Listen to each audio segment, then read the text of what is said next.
Welcome back. Today, I'm sitting in a tree. But the reason I'm doing it is because it relates to the topic of this video. Somebody asked me, what are the best tropical staple crops? And I thought, hey, that's a good question.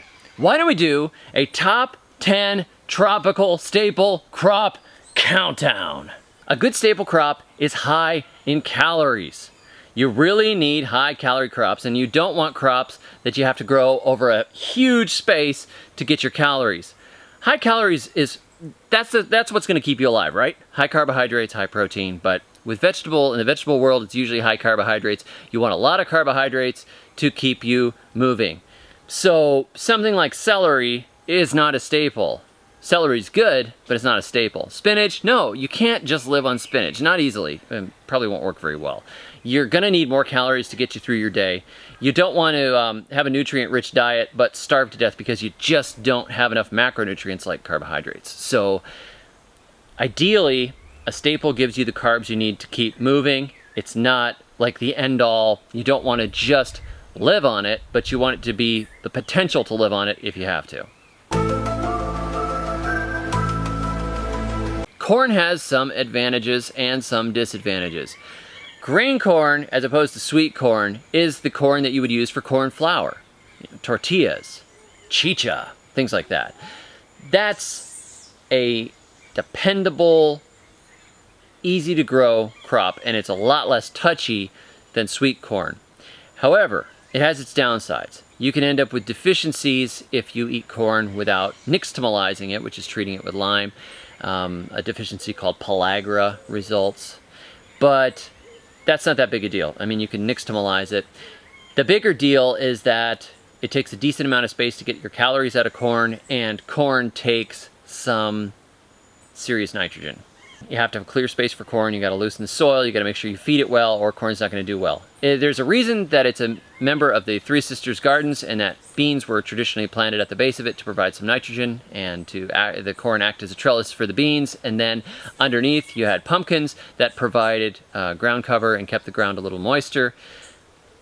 Corn is a great crop, but it's number 10, because there are better tropical staples.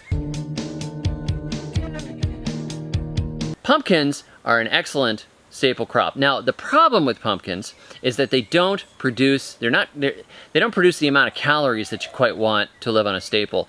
If you dry them out, as Carol Depp recommends, that's good because you're concentrating the calories down. They are very storable for a long period of time. Some varieties can go as long as a year. Some varieties cannot store that long. It depends on which variety you have, because there are quite a few varieties of pumpkin. Cucurbita agyrosperma, Cucurbita machata, Cucurbita maxima, Cucurbita pepo. Okay, down in the tropics, pretty much Cucurbita machata and Cucurbita agyrosperma are that's what you want. But among those, you have different varieties of denser flesh or more stringy flesh, and they have some of them are really suited to particular areas, like the Seminole pumpkin is very well suited to Florida. The long-neck calabazas work really well in Central America. Pumpkins take up a lot of space, so that's a downside on them as a tropical staple, because you need a lot of ground to produce the calories of pumpkins. Plus, I think it's pretty easy to get tired of eating pumpkin. I love pumpkins. I love the way they grow. I love the harvest. I love the genetic diversity of them, but I don't really want to eat pumpkins every day. So that's why it places in at number 9. You want breadfruit? Get you down to them called breadfruit. Watch it down. This is the tree responsible for the mutiny on the Bounty. Captain Bligh spread them all over the world and beyond their native range, but his crew didn't really appreciate taking care of 10,000 breadfruit trees, and there was a mutiny, and they made a movie out of it. Every one of you can have your choice. Go with him or stay with me. No. Slit his throat, I say, and feed him to the shore. The breadfruit, when it's younger, is like a potato. It's not very sweet. It's pretty much starch. When it reaches its full maturity, it becomes sort of a sweet, hearty, doughy fruit. I mean, my wife makes a breadfruit bread pie custard, I don't even know what you'd call it, that is so out of this world delicious you can't stop eating it. It is dense and hearty and full of calories, but the breadfruit takes up a lot of space, produces a lot of shade, and I have noticed that it's seasonal. Sometimes you'll get a ton of breadfruit, and then for a long period of time you don't get breadfruit. So in the tropics, you want staples going all year round. So you're gonna have to plant other things if you have a breadfruit. You can't just rely on breadfruit as a staple unless you ferment it, dry it, or otherwise preserve it in ways I don't know about. Coconuts are an excellent staple. You get the electrolyte and mineral-rich water from the inside of it, which if you are in a salty, deserted island, you can get all the water you need out of those coconut palms because they can take that salty water and filter out that salt and give you something delicious and safe to drink. Coconuts also have good fats in them, and they fill you up. They have a lot of uses other than just as a food. You can use the husks for fire starters. You can use the husks for potting mixes. You can use the shells on the inside to make drinking cups out of, and buttons. I used to have a cool shirt that I got from the thrift store that had coconut shell polished buttons. I mean, it's kind of cool. You can use the palm fronds for building material, but coconuts produce almost year-round. You've got some coconuts that are ready, and so if you pick them earlier, you get the water out of them, and you get kind of a jelly-like fruit. If you pick them later on, they're harder, and that's what you get your grated coconut from, and you can dry that coconut and store it for a long period of time. So coconuts clock in at number 7. Come, Mr. Tallyman, tally me banana. I did a video before on bananas as a tropical staple. Bananas and plantains are unbelievable. If you pick them when they're green and a little younger, you can use them as a starch, as a vegetable, much like a potato. They can be mashed and grated, they can be fried, they can be turned into chips, and they are not really a seasonal crop. They produce in rounds throughout the year depending on resources available to them. In the tropics, you keep them watered, you keep them fed, they just keep going. So bananas and plantains, excellent. Downside of bananas and plantains is that they are a little bit resource heavy, they like a lot of nitrogen, and they like a lot of water, something like 100 inches a year. So if you don't have that, you have to take care of them more than some other staples you might want to grow. Speaking of crops that like water, number 5 is malanga and its cousin, taro.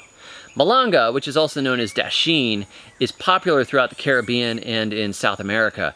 It can be used for its roots, which are very good. They have a very fine texture. If you put them into a soup, it's almost like a dumpling, which is really good. And if you mash them, they're similar to a potato, but not quite. They're different. And if you take the leaves, the young leaves, you can cook them down and make a callaloo soup, much like you can with amaranth. Now, taro you have to be a little more careful with because its oxalic acid content is a lot higher. You have to process taro carefully. A friend of mine had some growing in his yard and somebody said, hey, you know those things are edible? So his wife cooked them like potatoes and he ate them, and the stinging and swelling of his throat absolutely tormented him for a long period of time. He tore them out and got rid of them and never touched them again. You have to process taro carefully. Malanga is more forgiving and has a much lower oxalic acid content, so I recommend that one for beginners, and that's the one I grow. It likes a lot of water, so if you have a wet, low area, plant malanga in it. You can put them on the edges of ponds or even in the ponds and they'll still grow. Where I live, they tend to be planted in the drainage ditches, sometimes along the edges of the road, or they just have naturalized there, and people come along and cut the leaves off or take the roots when they want them. Malanga is a very good staple. It has a mild, non-offensive flavor, and it goes well in all kinds of curries and stews, and the very best thing is a curried dasheen callaloo type soup made out of the leaves. It's unbelievable. It's a nitrogen fixing, erosion, licking, drought, kicking, easy picking, keeps on ticking, gives you big piles for the kitchen. I am growing a ton of pigeon peas right now, and you've seen them in my other videos. Pigeon peas make it this high up on the list for a couple of reasons. First of all, they're high in protein, which is very good for a survival crop because you want to keep your muscles going. Carbohydrates may keep you fueled, protein keeps your muscles going. Protein is important. Number 2, they're so stinking easy to grow. I mean, we're talking like chop holes in the ground and plant pigeon peas, and they grow, and they're also a perennial, and they fix nitrogen, and the stems can be used for fuel. So if you have a piece of marginal ground, you hack holes in it, you plant some pigeon peas, and you have food. Downside to pigeon peas is that they are labor intensive to harvest and to shell, but on the upside, you can eat them as green peas, which is good, or you can keep them as dried peas for a long period of time. They have a long storage potential, which is very good. So pigeon peas make it to number 4. Food on the table in the crisis, which is the nicest thing you can expect when you plant up yucca. They're a bazooka. Cassava, the bad boy of staples. Some people will tell you cassava is terrible for you. It's evil, and it also has cyanide in it. Some of these things may actually be true. It does have cyanide in it. I don't know that it's evil for you or terrible for you, but it's really not an ideal form of nutrition. What makes it excellent as a staple, though, is it tolerates terrible growing conditions and it makes a ton of calories. It's like twice the calories of a potato, and you just take sticks and stick it in the ground. It's a perennial. You can come back and take pieces off it later and plant them. They grow in marginal areas. They can go without a ton of water. They produce a lot of calories per acre. There are quite a few reasons to pick it as a survival crop. Even though it's a lot of empty carbs, it's a lot of carbs, and it's very easy to grow.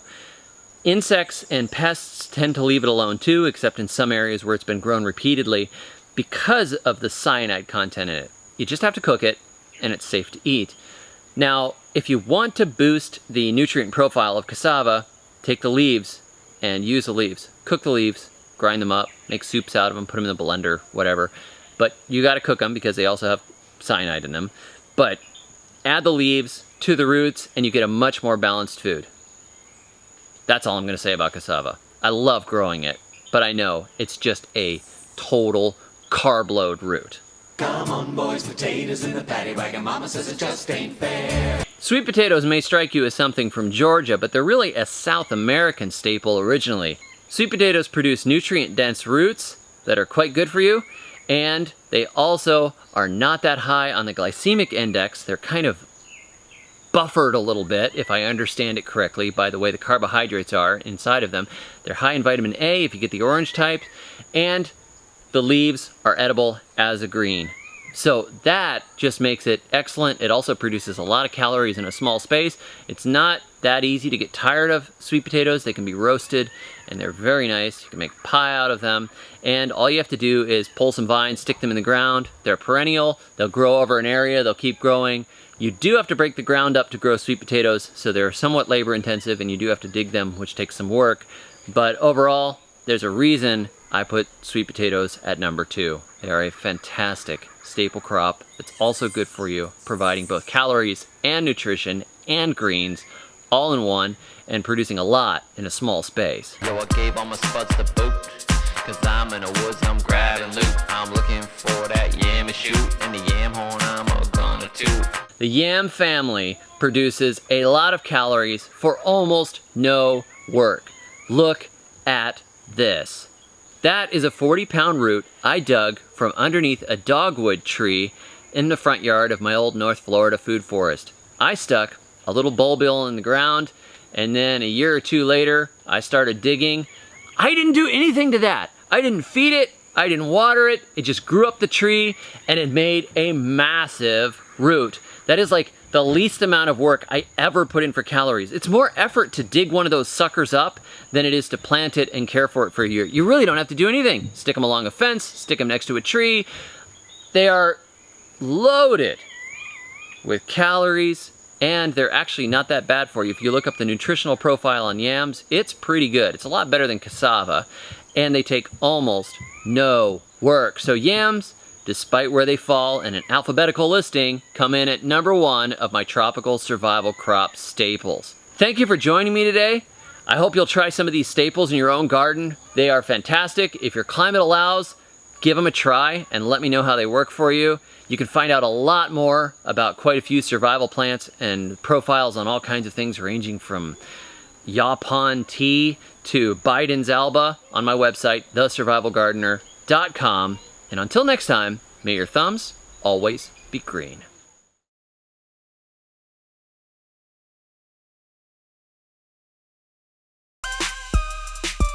Yeah, gotta getting those crops in the ground.